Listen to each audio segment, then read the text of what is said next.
Praise God. Ayan. Thank you so much po, Tita Eds. Ayan, grabe naman po yun. So, pinagpalang umaga, hapon, gabi po sa inyong lahat. Grabe. And I want to take this opportunity to praise God. Salamat po sa pribilehiyo na makapag-share po ng salita ng Panginoon sa araw na ito. Talagang sinusulit ko rin po kasi magpapasukan na po kami. Hallelujah. So, bago po ako magsimula, since we are fellowship, kasi kinakabahan ako like legit. So, okay lang po ba na magpa-games po muna tayo? Okay lang? Meron po muna tayong games. Ayan. So, hope po na mag-participate po ang lahat. Madali lang po ito. I-guess nyo lang po yung Bible book. Okay, nandiyan pa po ba kayo? Pwede po bang mag-react po? Ayan. Praise God. Si Nanay Amel talagang amen. Push na push. Okay. So yung gagawin po natin, pwede niyo pong mag-unmute kayo. Okay lang po mag-unmute or i-comment niyo po. Ayan. Sige po, screen, ka lang po. Nag-i-explore lang po ako actually dito sa laptop. First time ko to. First time. Okay, wait lang po. So, yeah. Okay, again, yung gagawin po natin ay nandyan na ba? Nakikita po ba? Okay. So yung gagawin natin ay gigess nyo lang po ang Bible book na yan. Okay. Sige nga po. It's a picture. Igigess nyo po kung anong book yan. Para maano tayo yung isipan natin. Okay. Genesis? Sino po Hindi po. Ano yan? Hindi po Genesis. Sang. Book of Sang. Hindi po. Hindi po. Tignan nyo po yung picture. Ano yan? 3. Bible book. Ruth. Ruth. Ayan. May narinig ako, Ruth. Yes. Correct. Yes, Ruth. Ruth. Oh, yes. Literal Ruth. na root talaga eh. Literal. Oo. Literal. Yes po, literal po ito. So, correct. Sino pong nakasagot? Correct po. Next. Ako. Ayan, ready na. Over.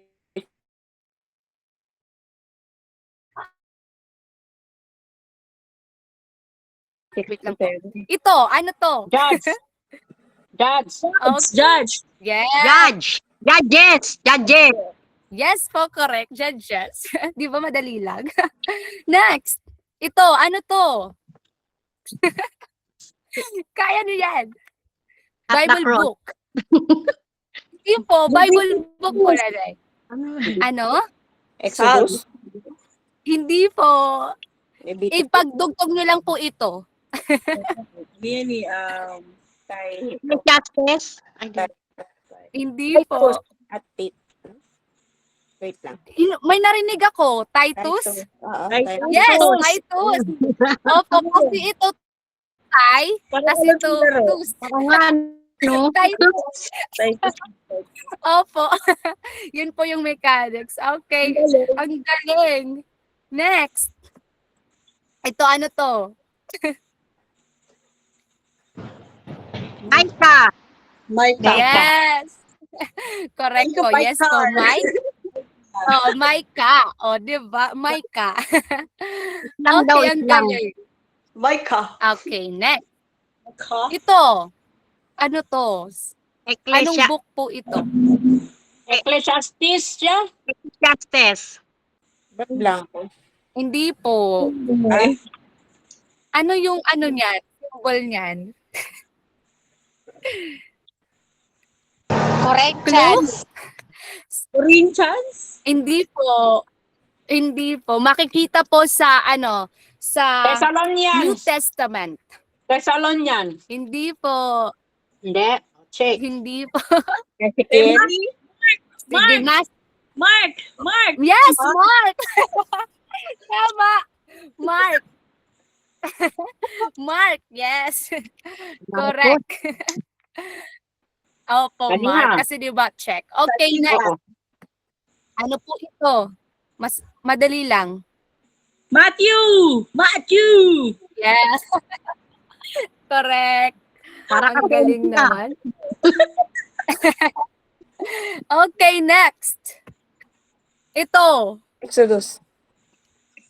Yes. Sino yun? Oh, Baka ganun yung boses Bakit daw mo. Exodus? Lord. Kasi Ang ano naman dito, naman, EXO, tapos Sa sobrang kaba, yung isa po na ito, Ang Ang ganda seryoso din naman itong yun. Sis Mary Jo, kung paano niya yung kaba niya, napunta tuloy sa atin. yes. So, ito po EXO, tas ito dust. So, Exodus, di ba? Perfect. Okay. Dapat pinagsasabihin ko Next. ba, makasagot. Oh, with a twist yan. Ito, si ano po ito? Hosea. Teya! Yes! Diba? Ang Okay, galing. siya. Nakaruso ka. ah. Opo. Hosea! Okay. Okay. Next. Ito. Numbers. Hindi po. Hindi pa siya numbers? Dyan. Hindi po. Hindi Hindi pala. po. New Testament. Ipag ano po ninyo, ipagdugtong. Numbers, tapos ito pong ano, yung anong tawag nito sa isang picture. 1-3. First Leviticus. Peter. Hindi po. Leviticus. Clue na sa Old Testament. Leviticus. Genesis? Leviticus. Ay, wait lang. Siguro, wait lang. Hindi po ito Bible book pala. Ay, Bible book Ano? pala, Bible book. Deuteronomy. Hindi po. Kaya niyan. Samuel. Yes! Samuel, tama. Samuel, ayun. Well, Oo, kasi Sam, Samuel. tapos Samuel. Oh, Dapat oh, may iba nun. Well, Pala pilosopo tayo dito eh. Ang ganda, Ang galing. Ang galing, ang galing. Next na. Okay, next. Nag-enjoy. Ito. Nahum. Yes. Nahum. Correct. Correct. Ayan. Siguro last na to. Ayan, last na nga po. Thank you so much. Nawala na yung kaba ko. Kaya, ang dami mo question. Diba? Thank you po sa cooperation. Nalipat sa amin yung kaba. Pero ang galing nyo po. Perfect. Namotivate So, ko ka ayan. naman ka. Ayan. Teacher ka nga. Wait lang po. So, thank you po for cooperation. Ngayon po, ready na po ba tayo sa Word of God? Ayan. Amen. Yes, Amen. amen. Ready na po. Amen. Praise God. Okay. Ayun.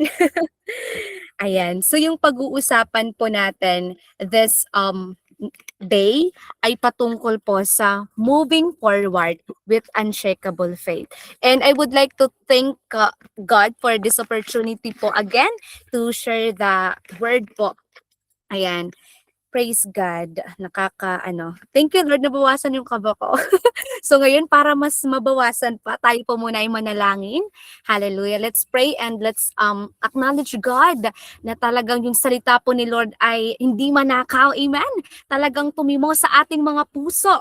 Dahil gusto po ng Panginoon, tayo po ay mag-move forward. Tayo po ay magkaroon ng unshakable faith. Tayo po ay maranasan po natin yung pangako po ng Panginoon. Dahil I believe na may transition na mangyayari. Amen. So sige po, tayo pa ay manalangin. Hallelujah, hallelujah. Yes, Heavenly Father. Yes, God. Yes, our Father, Panginoon. Lord, salamat, Lord, sa araw na ito, Lord God, na yung pinagkaloob sa amin, Panginoon. Naniniwala po kami, Lord, na yung habag, yung pag-ibig ay sobra-sobra po sa buhay po namin. Salamat, Lord, sa pagpapala. Salamat po sa presensya mo. We acknowledge your presence, and God, I pray that you continue to speak sa bawat isa po sa amin, Panginoon, na, Lord, anumang pinapagdaanan ng ang bawat isa, Panginoon, dalangin ko, O Diyos, na ito po ay magiging testimony po namin kung gaano kakabuti po sa buhay po namin. Sa mga oras na ito, Lord God, we acknowledge, Lord God, your presence. Mangusap ka, itago mo lamang po ako sa iyong banal na likuran, Panginoon, na ikaw, O Diyos, ang mangusap sa bawat isa at maihayag, Panginoon. All glory to you alone, God. In Jesus' name we pray. Amen and amen. Hallelujah. Ayan. Praise God. So, pwede po ba nating i-comment sa comment box? Moving forward. yung word na moving forward. Ayan. Praise God. Amen. Moving forward. Sino po dito yung nagmo-move forward? Kasi naniniwala po ako na yung bukas, thank you po Nanay Amelia, ayan na yung nakaraan ay hindi na po natin mababalikan. Tama po? Yung bawat gising, bawat minuto, bawat araw, segundo ng buhay po natin ay paano yan? Pasulong. Kaya let us move forward with unshakable faith. Naniniwala po ako, naka-learn po tayo last week, kay Tita Eds about unshakable faith. And yung unshakable faith ay hindi po yan basta-basta. Hallelujah.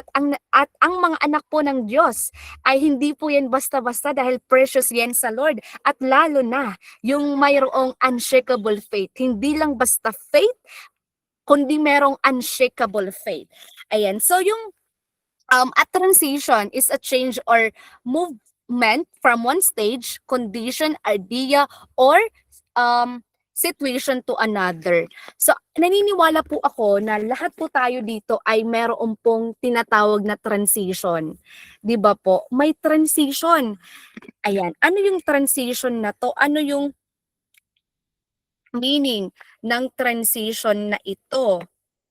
Wait lang po. Ayan. So, example po, ako po, ayan, example, student, naging teacher, dati single ka, tas ngayon may asawa na, may anak na, di ba po? Ayan, so maraming transition. Dati, nasa yung lugar mo dito ka sa Pilipinas, nag-transition ka, nandun ka na po sa ibang bansa. Praise God, dati back up ka lang, tapos naging worship leader ka na. Di ba may transition eh. May nangyayaring pag-angat, may nangyayaring paglipat. And in the Bible din po, makikita po natin yung transition. Ayan.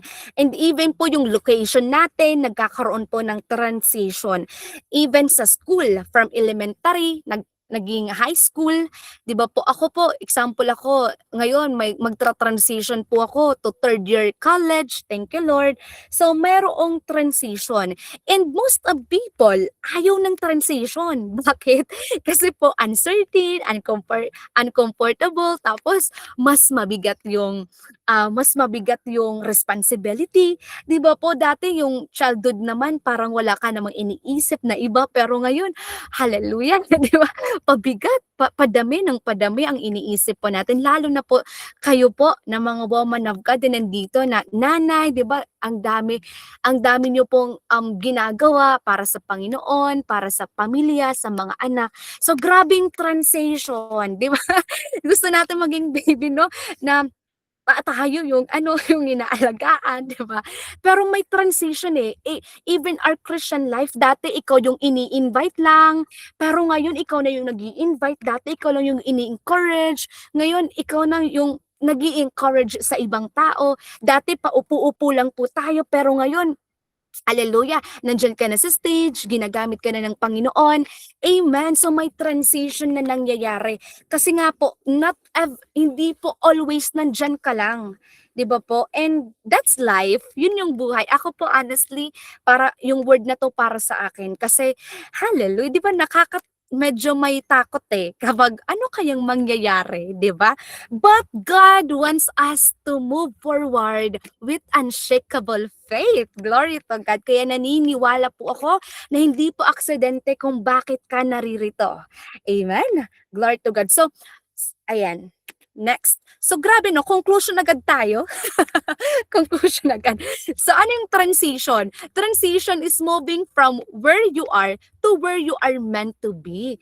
Kaya pala may nangyayaring transition kasi nga nilalagay ka ng Panginoon sa kinalalagyan mo. Okay? Doon ka ilalagay for you to grow, for you to lumabas yung unshakable faith po natin. Ayan. Sino po dito yung may nakakakilala na nag-transition yung buhay niya sa Old Testament? Pwede po bang sa nakakaalam si nag-transition yung buhay niya? Ayan. Pwede po bang pa-type sa comment section? Sino po yung comment section? Parang live. Comment box. Ayan. Isa po siyang nag-transition talaga yung buhay niya. And makaka-relate din po tayo dito. Di ko po alam kung sino po dito nag-transition, no? Like sa work, ayan, sa family, ayan. So, even sa church, 'di ba? Dati ano ka lang po, ngayon marami na yung pinagkatiwala sa'yo ng Panginoon. Even here sa SFC, naalala ko po nun na dati member lang po, tas lumabas ka sa comfort zone kaya tinap ka, nag-opening prayer ka na, tas nag-fasting ka na, 'di ba? Naging leader ka na, yung iba naging admin na, 'di ba? Praise God, yung iba naging BM. So, yun yung transition, may transition na nangyayari. And yung example po natin ay si taran, Joshua. Ayan, si Joshua po ay nagkaroon ng transition sa kanya pong buhay. Ayan. So, anong nangyari? Sabi po dito, basahin po natin. Nang mamatay na si Moses, na lingkod ng Panginoon, sinabi ng Panginoon sa kanyang kamay na si Moises, na si Joshua, na anak ni Nun, si Moises na aking lingkod ay patay na. Kaya ngayon, maghanda kayo, ikaw at ang lahat ng Israelita, na tumawid ng ilog Jordan, papunta sa lupaing ibibigay ko sa inyo. Grabe.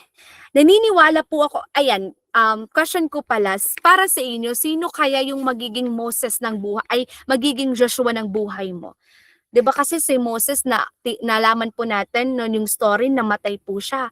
So sino kaya yung next, no? Sino yung ano yung iniiwanan mong legacy? Sino yung papalit sa iyo? Pero sa mga oras na ito, lahat po tayo, Sir Joshua. Ayan. So Joshua po muna tayo ngayon, Ivan. So, ayun po, nagkaroon ng transition. Imagine, si Joshua po nakasama lang po ni Moses. Si Moses po kasi yung nag-lead.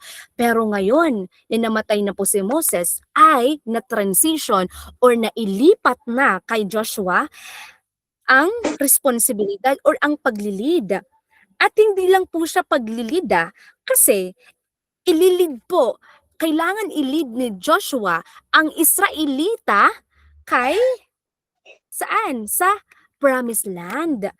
Ayan, so kailangan po niyang, so ibig sabihin, 'di ba kasi ilang years po doon kasama po ni Joshua si Moses, nakita na yung circumstances.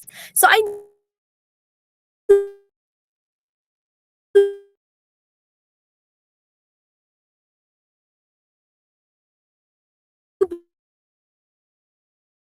patulon, makakapagpadayon na mayroong pananampalataya, na mayroong Diyos sa buhay natin. Kasi po ang pangako ng Diyos sa atin pong lahat ay nananatili. Amen? Hindi po tayo ilalagay ni Lord sa sitwasyon na hindi niya po tayo sasamahan. Kaya how to handle transition with unshakable faith? Diba po? So I believe you have the story. Meron tayong mga story. So ngayon po pag-usapan po natin to, and narinig na po natin to actually, but gusto po tayong i-remind po ng Panginoon. Number 1, hold on to His promises. Ayan. So hold on to His promises. Ano po dito, or ilang pong pangako ng Panginoon ang pinanghahawakan mo? Okay? So, si Joshua po, meron po siyang, si God may pangako po kay Joshua. Ang sabi po dito, verse 3, ang lahat ng lugar na aapakan ninyo ay ibibigay ko sa inyo, gaya ng ipinangako ko kay Moises.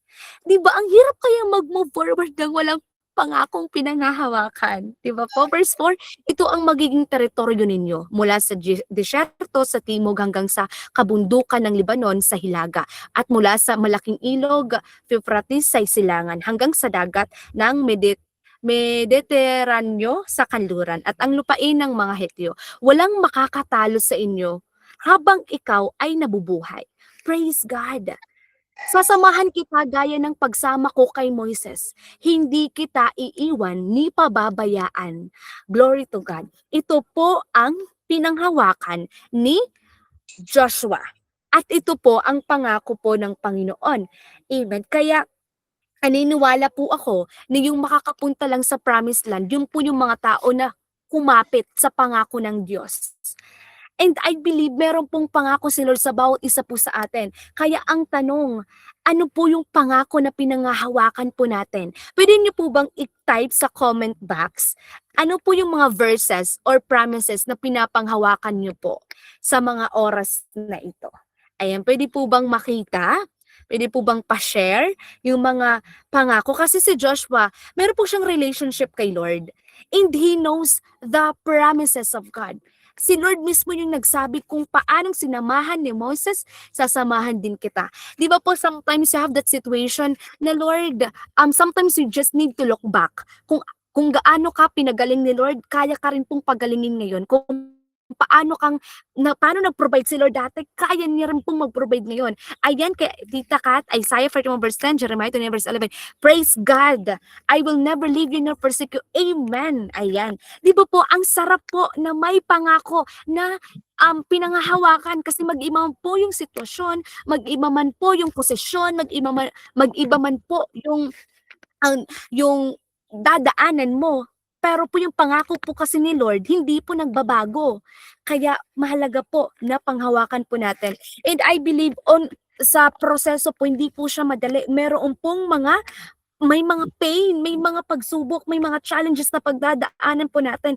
But God wants us to remind right now na yung pain po na yan, na yung hard na pinagdadaanan po natin, it is just temporary po. Amen. Kaya kailangan po natin mag-move forward. Hallelujah na. Pinapanghawakan po yung mga promises po ng Panginoon. Kasi po hindi po natin maiiwasan talaga yung transition ng buhay po natin. Amen. Kasi patanda po ng patanda po tayo. And hindi natin alam kailan lang po tayo, di ba po? So we need to fix our eyes on Jesus. Kasi po, we need to fix our eyes on the Word of God. Kasi po kung i-fix lang po natin yung eyes natin, for example, sa social media, di ba po, maraming madi-discourage lang po tayo sa mga nangyayari. Mai-insecure lang po tayo. Sino po dito nakaranas na, hala sila nakapunta na doon, hala sila ganito na, hala sila, di ba po? So, ayun, parang madi-distract lang po tayo, mai-insecure lang po tayo. That's why we need to fix our eyes on the promises of God. Ilang thousands kaya yung promises ni Lord, 'di ba po? And ang maganda po sa atin, tayo pong mga Kristiyano, hindi lang po tayo basta Kristiyano. Tayo po ay anak ng Diyos. Amen po. Tayo po ay anak ng Panginoon. And let us ask our Father na mag-pray tayo na hindi lang basta kaibigan, hindi lang basta yung bang prayer na Father natin. And let's allow God to be Father sa buhay po natin. Amen? So, because our challenges, yung pagdadaanan po natin, hindi kasi madali yung transition, di ba po? It is season, may season. But alam niyo po yung hindi po seasonal, yung grace po ni Lord sa buhay po natin. And it's available sa ating pong lahat.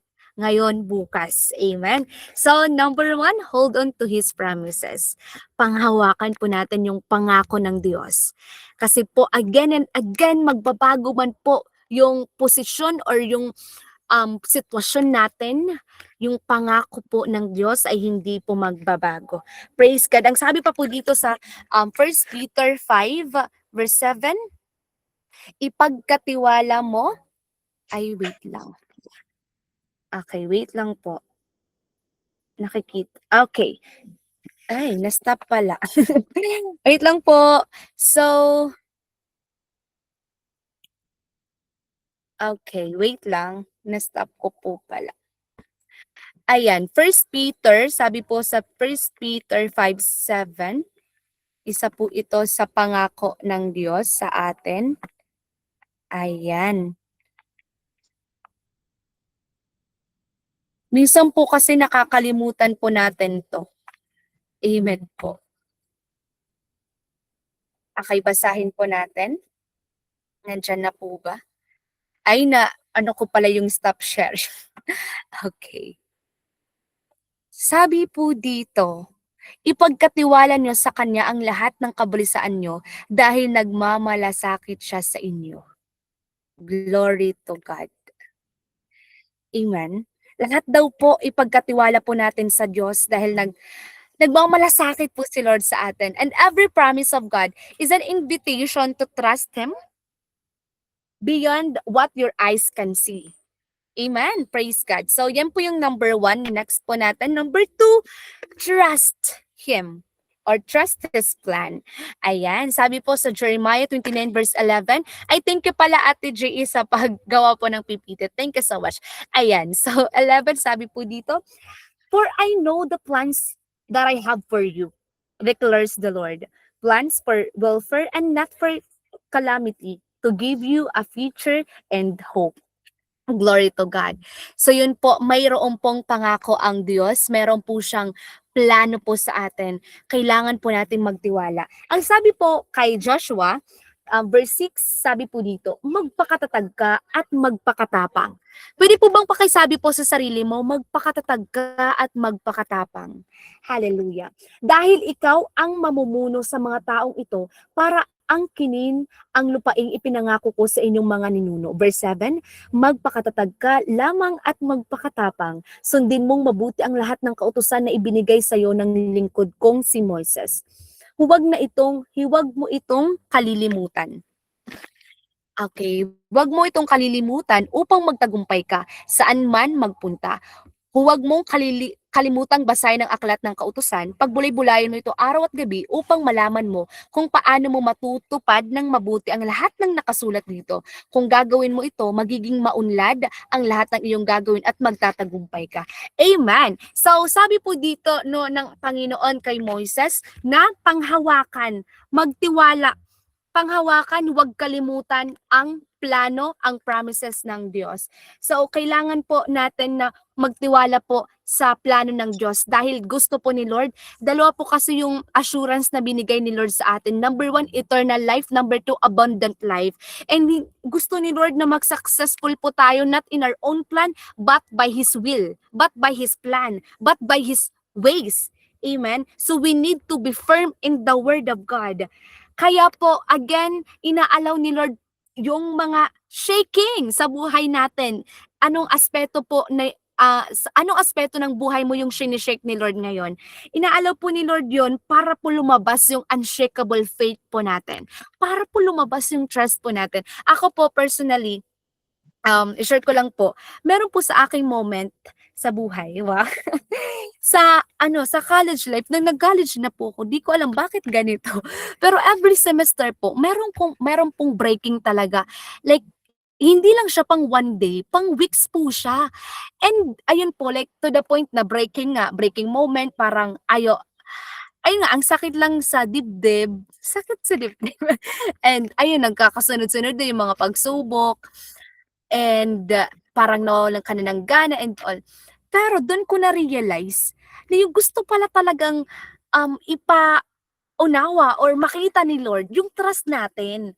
Praise God. So ano po or gaano po tayo na nagtitiwala po sa ating pong Panginoon? Amen? So we need to trust His plan. Minsan hindi po klaro, di ba?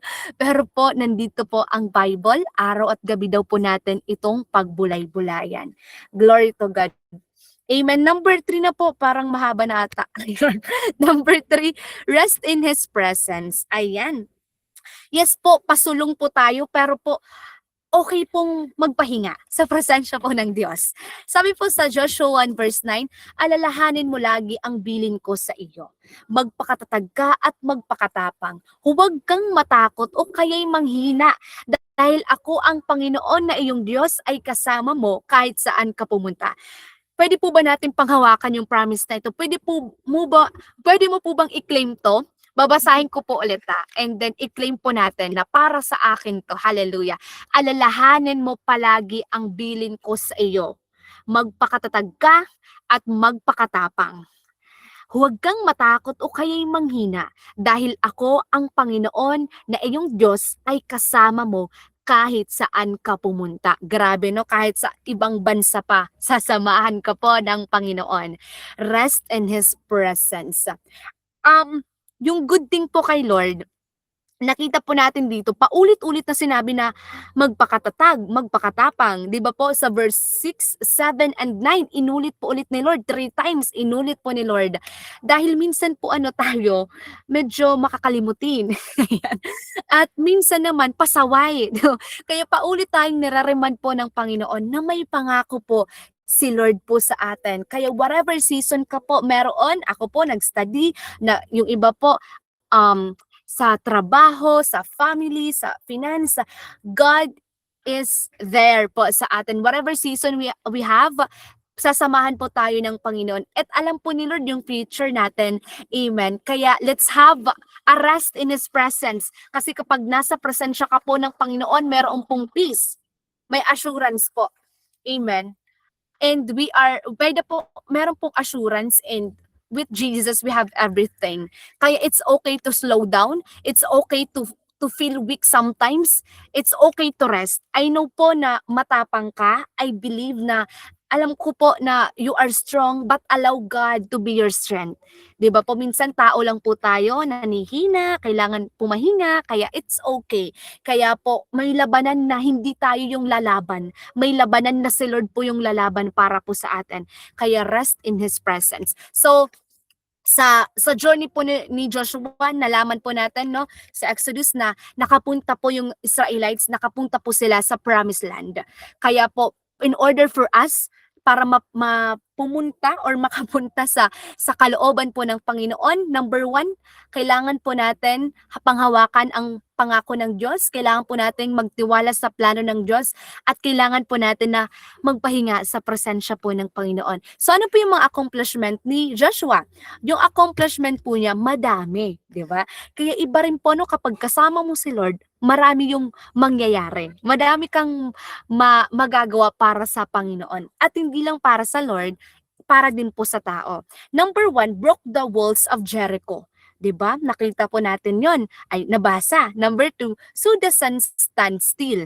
Number 3, defeated 31 kings under army. And number 4, ito po yung pinakamaganda, brought over 2 million people to the promised land. Hello. Wait lang po.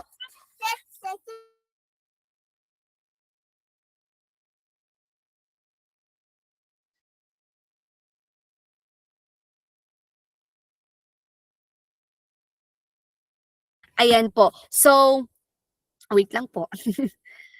Your yes to God matters.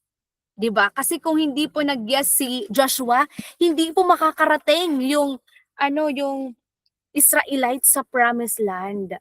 Glory to God. Kaya your yes to God ay meron po yung impact sa maraming tao.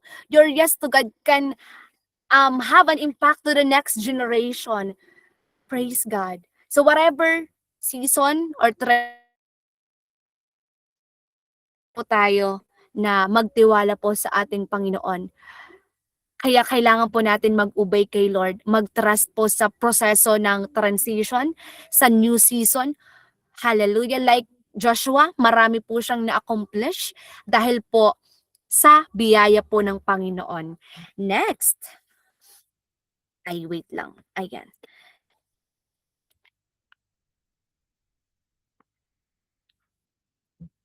And meron po ditong, yes po. Sabi po sa First Pedro 5:10, maikling panahon lang ang paghihirap ninyo. Pagkatapos ninyo tutulungan kayo ng Diyos upang maging ganap ang buhay ninyo. At siya rin ang magpapatatag at magpapalakas sa inyo. Dahil siya ang pinagbumulan ng lahat ng pagpapala. Pinili niya kayo upang makabahagi sa kanyang walang hanggang kaluwalhatian sa pamamagitan ng pakikipag-isa ninyo kay Kristo. Hallelujah! Ikaw po ay pinili po ng Diyos at si Lord po mismo yung magpapalakas at magpapatatag po sa atin. Glory to God. Amen. And sabi po dito yung promise po ni Lord, sinabi ko sa inyo ang mga bagay na ito upang magkaroon kayo ng kapayapaan sa akin. Daranas kayo ng paghihirap dito sa mundo, ngunit magpakatatag kayo dahil nagtagumpay na ako laban sa kapangyarihan ng mundo. Hallelujah. Thank you, Jesus. Ito po yung sabi po ng Diyos sa ating lahat. Yes po, may challenge. Yes po, may paghihirap. Yes po, meron pong circumstances at hindi inaasahan sa buhay. Pero po ang sabi po ng Diyos, magpakatatag kayo dahil nagtagumpay na po ako. Amen. With Christ, we are victorious. Minsan nakakatakot, no? Minsan nakaka-worry, yung ano kaya mangyayari bukas? Pero po, patuloy po tayong pinapaalalahanan po ng Panginoon, sasamahan kita. Hallelujah. Kaya the more you spend time with someone, the more you look like them. Kaya I like yung sinabi po ni Nanay Amelia kanina na, sumama sa mga apoy kasi hahawaan ka po talaga. And that's the goal, to be more like Jesus. Amen? Hallelujah. Lahat po tayo, yung goal po natin, to be more like Christ, to know Christ, to make Him known. And to be like Jesus. Kung nakikita po sa atin si Lord. Minsan may transition kasi gusto ni Lord lumago po tayo. Minsan may transition kasi gusto ni Lord baguhin yung karakter natin. Minsan may transition kasi gusto ni Lord gamitin ka. Hindi dyan, kundi doon. Di ba? Amen. Praise Jesus. Ayan. So, yes. Testimony ko lamang po. Meron po tayong ditong tanong. Ayan, na atin pong sasagutin. Since this is fellowship, tayo po ay magkakaroon ng sharing time. Ayan. So, number 1, what transition are you going through right now? And how is God inviting you to trust Him in this season? Number 2, what is one fear you need to surrender to God so you can move forward with unshakable faith? Number 3, as you move forward, what step of faith is God asking you to take today? Hallelujah. So ako po, konting sharing lang. Konting sharing. Ang bilis. Ay, ang bilis ba? Ayan, nandito po sa screen po yung ating pong tanong. Mabilis po ba yung shinare ko? Okay lang? Ayan. Diyan pala. Sorry anak, okay. Ayan. Opo. Okay. Ako po kasi, share ko lang po ito. Atin-atin lang po ito. Okay lang. When I was in first year, I need tissue. Joke lang. Ano po? Ayun na answered prayer po sa akin na makadalo po ako sa campus ministry. Maka-join. Tapos naging active po ako doon by the grace of God. Tapos po, yung nangyari na kinausap po ako na, ayun nga, ako daw po yung maging representative or president po ng campus ministry. Kasi po yung nangyari po dahil sa pandemic, parang naglaylo or nawala po yun. So parang kailangan ulit i-revive, i-restore. In that time, when I was first year, kunti lang yung nag-a-attend. Sabi ko, bakit kunti lang? So nagkaroon talaga ako ng burden. Kaya sa campus ministry po namin, yung movement na to, Campus Crusade for Christ, this is international. Ano po, yung kung yung mapapansin po doon sa campus ministry na yon, halos doon, mga classmate ko, halos doon ka-program ko. Kasi po, nagkaroon talaga po ako ng burden to invite them na join tayo kasi lunch break po namin ginagawa po yun every Wednesday. So, yun na po, naging active. Tapos po, kinausap po ako ng isang volunteer staff doon na ako daw po yung, ayun po, kinausap po ako na mag-president or mag-representative sa campus po namin. And before po na kinausap ako, naghuhugas ako noon eh. Ako minsan nakaka-bless din kapag naghuhugas kasi doon nangungusap si Lord. Hindi, meron pong leading po sa akin si Lord. Sabi po na hindi ka nandyan sa campus para lang mag-aral. Nandyan ka sa campus kasi may mission ka. And that mission is the Great Commission. Yun, but before pa po ako kausapin po nung staff na yun. Hallelujah. So, yung nangyari, nung nag-second year na po ako, which is last SEM, ay nagkaroon ng transition. Hindi ko po alam kasi restoring pa lang po yung campus ministry. Restoring. And kaya din po yung time na yon medyo hindi na po din ako nakaka-attend sa SFC. Kasi po, yun nga yung schedule din po. May klase, may gagawin, ganito, ganyan. May patawag. Ang nangyari po, yung transition na yun, sobrang hirap po sa akin. Kasi po, yes, it's okay. Here, okay. So yung nangyari po, yun nga po, yung transition, mga responsibilities in life, tapos sa church. Pero po, alam niyo po, talagang iniiyak ko po kasi yun kay Lord. Hallelujah. Every Wednesday po pala yung gawain namin. Iniiyak ko po yun kay Lord. Sabi ko, Lord, ikaw po yung naglagay po sa akin dito. So, ayun po, yung transition na yun na magtatap ka, magdi-disciple ka, mag-engage ka sa mga students. Ano po kasi like fourth year, third year, first year. So ayun po. Tapos yung leader po, yung mga key leader ko rin po doon, 3. So 4 kami. And alam niyo po, throughout the journey po, nagpapasalamat ako sa Lord sa opportunity na makapag-serve sa campus po namin. Dahil ngayon po, glory to God, ano po kami, I'm very blessed talaga, iniyak ko kay Lord na yung dating kunti lang, ngayon almost 30 na po, hallelujah. Tapos meron na pong nagdi-disciple, meron na pong meron pong bagong representative, tapos meron pong mga potential leaders. Yun, nakaka-bless lang na throughout the season, throughout the process, sasamahan po tayo ng Panginoon. And good lang na ano po, na si Lord talaga yung may gagawin. You just need to say yes. You just need to obey God. You just need to trust the Lord in the process, in the midst. Hindi po siya madali. Ako personally, hindi po siya naging madali yung transition ko kasi student din po ako. meron din po akong hinawakan sa church, disciple and all. Pero throughout the way, si Lord po yung sumama po sa akin. And glory to God, ngayon nagpapatuloy po ang campus ministry. Marami pong naka-join, talagang nakaka-bless. Marami pong na-engage doon. And I am excited po ngayon. Kaya dalawa po yung nararamdaman ko. Una, kinakabahan ako. And then, parang nag-aano din po kasi third year na, so merong research and all. Pero at the same time, number 2, gusto ko rin po na mag-aral na kasi po makakapag-share na ulit, makakapag-ano na po doon, makakapag-evangelism sa campus. So, ayun po, all glory to God. He is faithful talaga po sa buhay po natin. Glory to God. So, ayun lamang po. Thank you po for this opportunity again to share the word of God. So, ngayon po, it's your time. Ayan, na ito po yung 3 pong ano po natin pag-uusapan. So thank you po everyone. Thank you po sa sa pakikinig. Glory to God po.